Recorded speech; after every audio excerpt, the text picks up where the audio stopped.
Você já viu que o que não é maleável quebra? Desconfortavelmente real, tem a ver com a nossa vida. Por quê?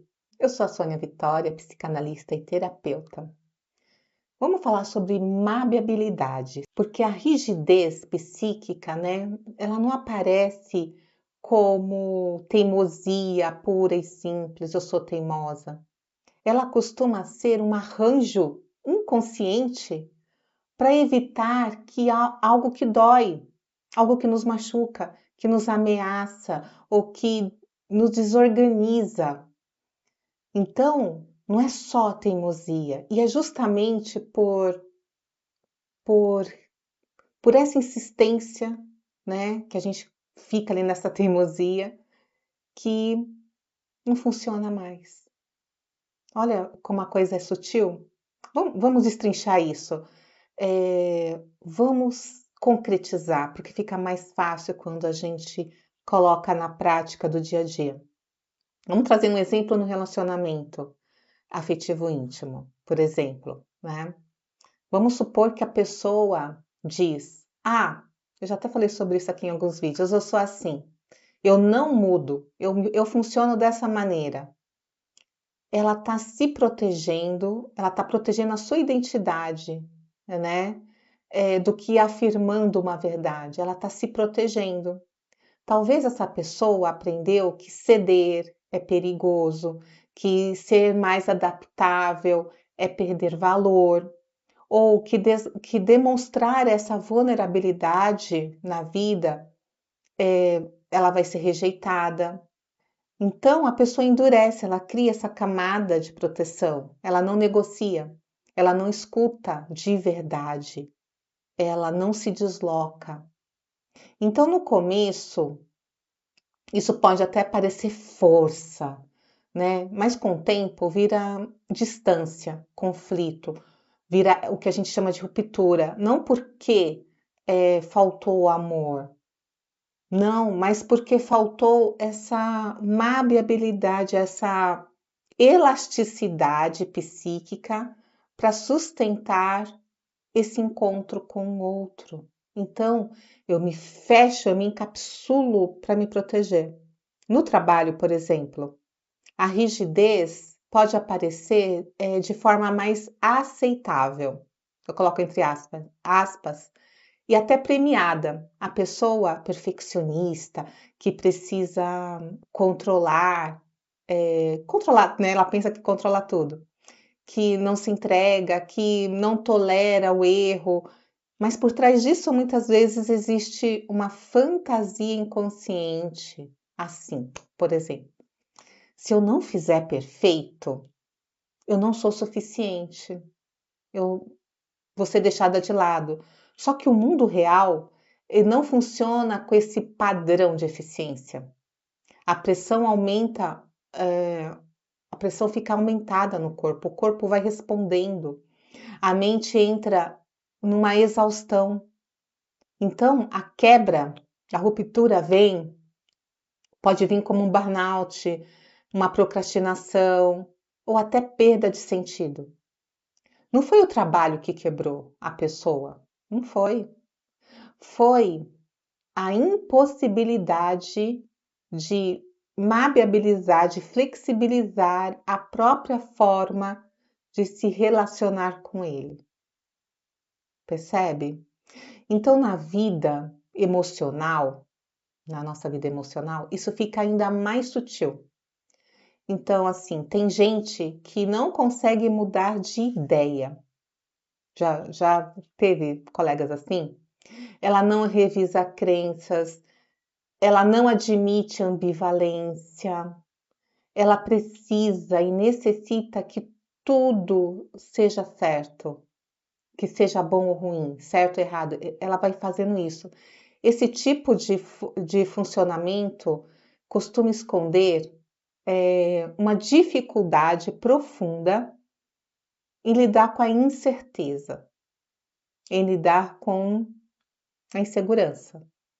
Porque reconhecer que algo pode ser duas coisas ao mesmo tempo exige um psiquismo mais integrado, mais simbólico.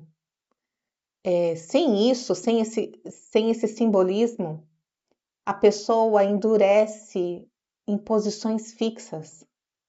E aí, qualquer situação que escape desse molde vai gerar o quê? Angústia, ruptura, uma dor. E tem um ponto delicado aqui, né? Qual é? Muitas dessas rigidezes, né? Rigidezes são sustentadas por identificações. Eu me identifico com algo antigo, com frases internalizadas. Vou trazer um exemplo aqui. Na minha família sempre foi assim. Eu não posso falhar. Eu tenho que dar conta.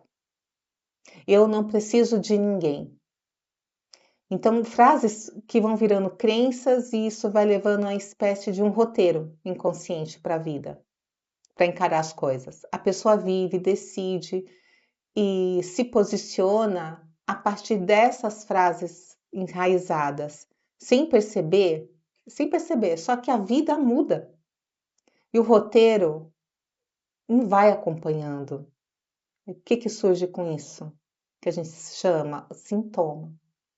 Então, a quebra, o burnout, a ansiedade, não é um acidente na nossa vida. Não vem somente do outro, é quase uma tentativa do psiquismo de criar um movimento onde a flexibilidade se torne mais consciente, onde essa maleabilidade venha, onde a gente possa, né, navegar sem ter rigidezes.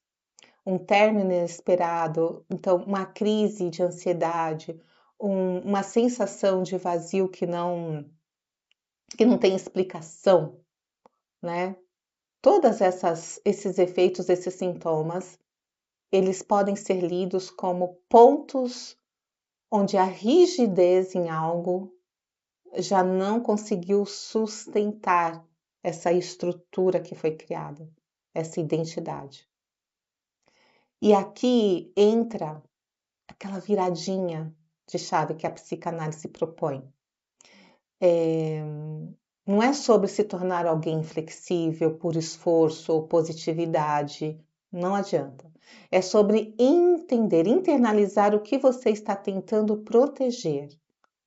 Ao se manter rígida, ao se manter rígido, o que tem ali que você está com medo de abrir? Nada acontece à toa, ninguém endurece à toa, ninguém quer se defender e defender sua identidade à toa, a todo momento. Essa maleabilidade verdadeira não é adaptação superficial, não é só se adaptar a um trabalho. É quando você consegue sustentar tensão entre o que deseja e o que é possível, sem precisar se partir no meio disso tudo, tá? Desejo, né?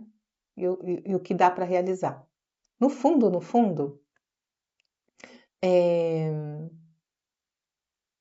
é sobre escuta, é sobre se escutar internamente, não é sobre quebra, né? Do quanto você consegue se mover, é sobre isso, sem deixar de ser você. Mas quem é você? Quem é você? Então, quanto mais você se aprofunda, quanto mais você se questiona, quanto mais você se entende daquilo que você é realmente, da sua essência, daquilo que te move, esses padrões tão rígidos vão ficando mais maleáveis, né? Para lidar com o quê? Com esse contexto social que a gente tem que navegar aí no dia a dia. Até o próximo vídeo, um grande beijo.